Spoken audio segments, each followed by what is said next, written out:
Hi, welcome back to my channel. If you are new, welcome to my channel. I had started recording this and my phone decided it didn't like me and stopped filming. Nice, huh? All right, so what I am talking about today, and I will hook this back up to my light. It decided to stop recording when I took it down to show you something. Don't mind my my messy table. I do a little of everything at this table. Um, so what I was showing you is how I label these for putting them away for when it's time to do them later. So as you can see right here, I have the painting. So on here I write, I label it. One goes down here, and one goes here, and then I put whatever I want to call the painting, or if it is named what that painting name is, whether it's a full drill, partial drill, or if it's special drill, its size, and then the code number that they have that shows on the beads as well. You see that? So I do that for all of my paintings. And see, down here is where I was recording when it decided to stop. Down here is all of my other beads. This is my bead storage. So if whatever painting I decide I want to work on, I just look through here quick and I look for the name.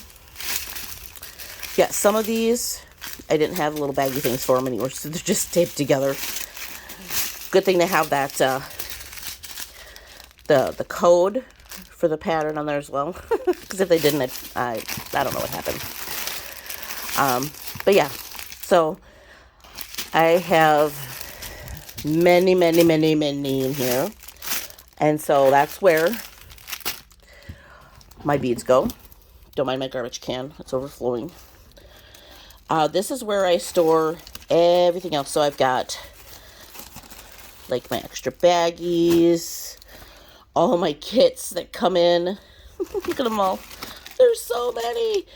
Normally I break them down and I put all the boats together and I put all the pens together and that. I just haven't done it for a while.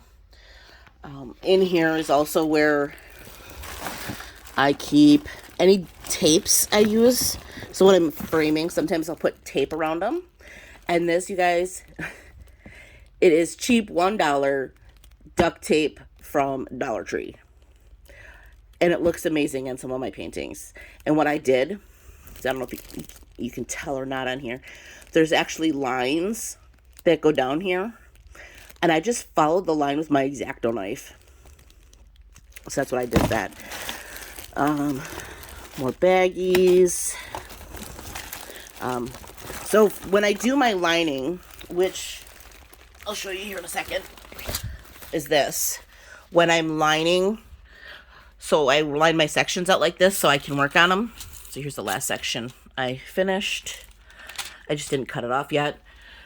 This is the one I'm working on. You can see it's sticky.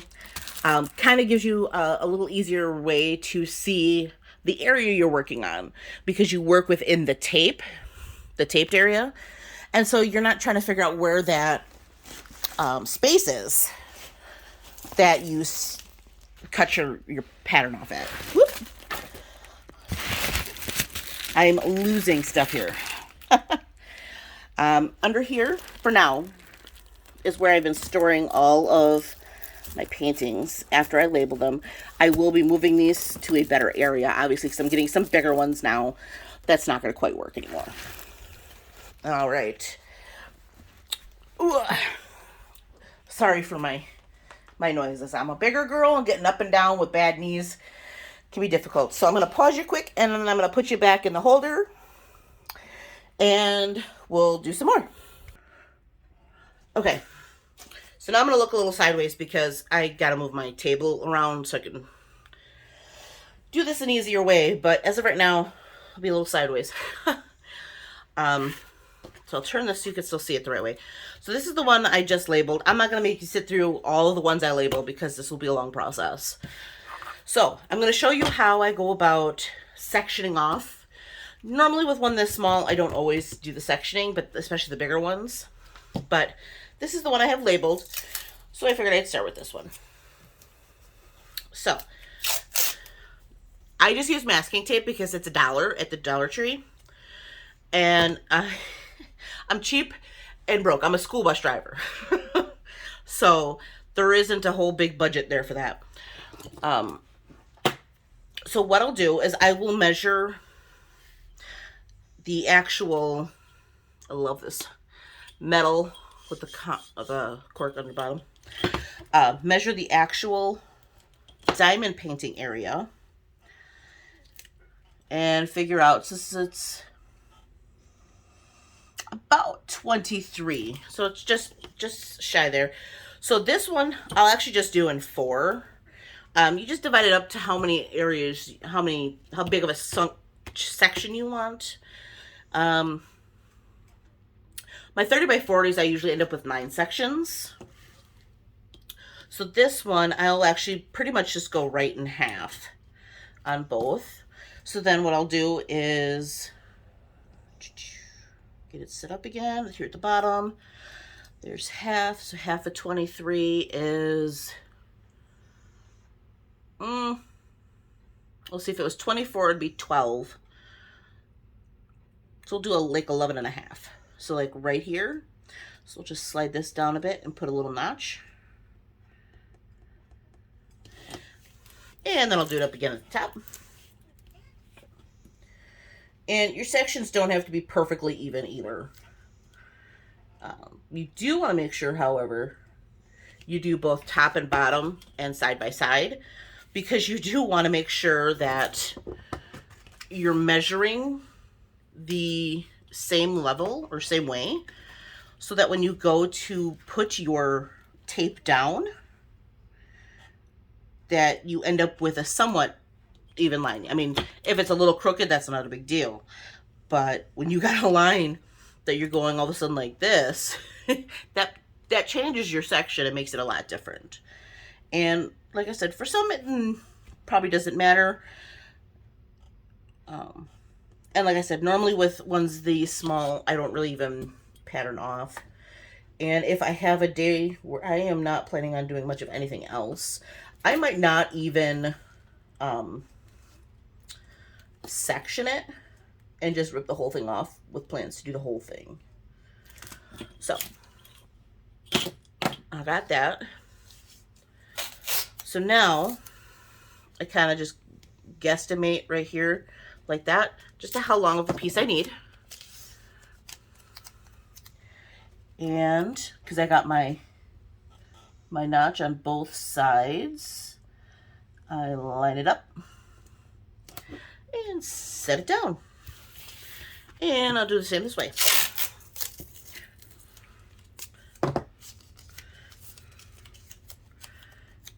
Now, so I normally start with this corner, so I'm going to line it on this side and not this side. So if you normally would like to start in this corner, you can line it over here. Because you have to remember, when you're doing this, you're going to want to go in the bigger section here and then work from there. Or, you know, whichever way you want to do it. But since I start with this side, it's going to be even sections. I know that I made that sound weird, but with the tape put down, it almost seems like you have a bigger section and a smaller section.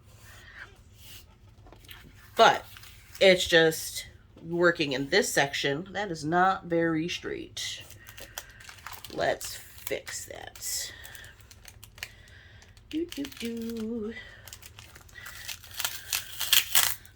All right, now I gotta fix the plastic too. Gemini crickets. All right. And sometimes, especially with ones that are like this size, I mean, you could even help, just watching down the line, so you know that you're getting a little off center. Yeah, troubled I am.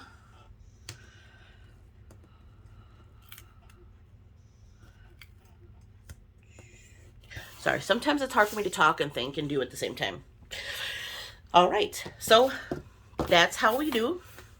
And then I have garbage over there. My X-Acto knife. So then what I will do to start on this section, I will cut from here, cut down, and then I'll lift it up, and then I'll have that section.